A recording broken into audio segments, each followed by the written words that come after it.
What's up, gamers?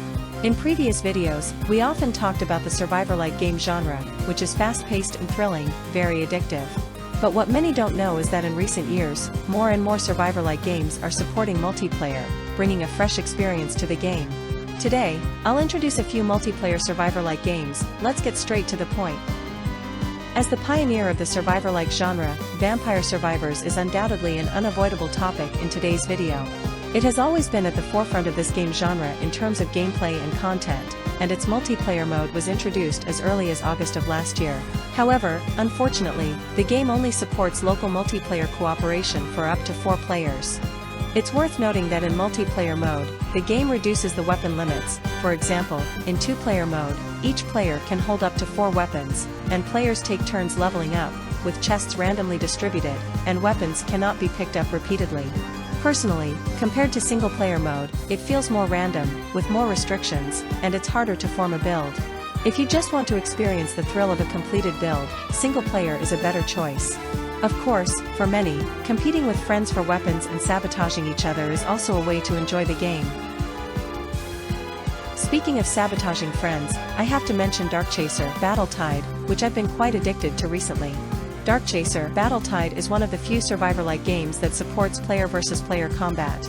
You can bring a friend for a same-screen battle, not only using extra skills to trip each other up in combat but also buying items with negative buffs for each other in the shop. The last one standing is the winner. Once in the game, forget about friendship, just focus on sabotaging the opponent. Besides the fun online mode, Darkchaser, Battletide offers various classes and build combinations, which are quite engaging to study. Although the game is still in early access, its overall performance is quite good, with an 84% positive rating on Steam, promising a bright future. As the name suggests, this is a survivor-like game with a strong Western flavor, where you need to survive the onslaught of countless bounty hunters. Interestingly, Bounty of One was developed by only 2 Chinese creators, but this doesn't stop the game from attracting a large number of Western fans with its unique artistic vision, including me.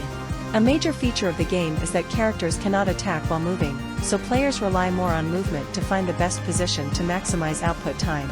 This setting may seem to greatly increase the game's difficulty, but it's limited to single player. Since the game doesn't impose much restrictions on experience and skill selection in multiplayer mode, playing with friends is basically not difficult.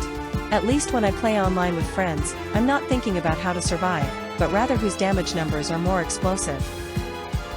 As a sequel to Project Zero, Project Zero 2, Apocalypse Party adds rich Easter eggs and various otherworldly characters to the zombie theme of its predecessor. The polygonal cartoon style may not be stunning, but it's quite pleasing to the eye. The overall gameplay can be likened to an online version of Soulstone Survivors. In regular levels, you need to reach levels 6, 12, and 18 and defeat the altar boss, ultimately heading to hell to kill the final boss. Additionally, the game offers endless dungeon modes for time killing. Although the game's scale and depth are not as good as Soulstone Survivors, it supports online co-op, recommended for players who are fond of the zombie theme. The last game, the Spell Brigade. This is a survivor-like game focused on online co-op survival, where you need to team up with wizard friends to defeat dark creatures while completing team objectives, unlocking upgrades, and creating spell synergy. The multiplayer mode of the Spell Brigade is characterized by 2 main aspects. First, the game supports friend matchmaking and also allows free matching between players, which is quite friendly to lone wolf players. Second, there are many game mechanics that encourage player cooperation, such as timed team tasks and friendly fire, requiring a certain level of tacit understanding between players, making it quite fun to play. However, since the game was just released in early access not long ago, the playable content is not much, and the randomness in classes, skills, and maps is slightly lacking. I personally suggest adding it to your wishlist and keeping an eye on it, waiting for future updates before buying. Okay, that's all for today's video. By now, you may have noticed that looking back at the new survivor-like games in the past 2 years, multiplayer co-op has become a mainstream trend. As long as it supports multiplayer, the game's popularity and sales are basically guaranteed.